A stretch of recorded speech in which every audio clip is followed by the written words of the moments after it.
I'm very proud to be chair of the cross-party group on learning disabilities, and unfortunately the inequality faced by people with learning disabilities in everyday life is a regular topic of discussion in our meetings.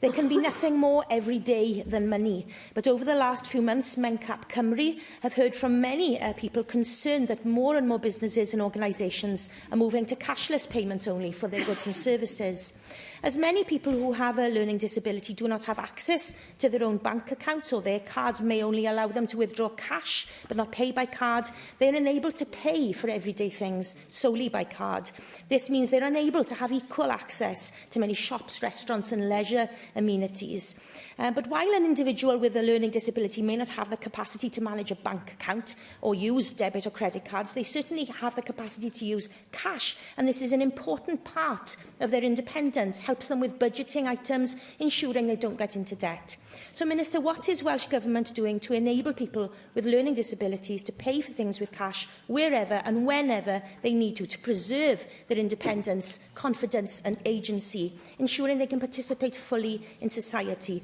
Will you respond to the calls made by a petition started by Mencap Cymru for publicly funded venues or those receiving grants, such as leisure centres, museums, etc., to retain cash payments alongside card payments?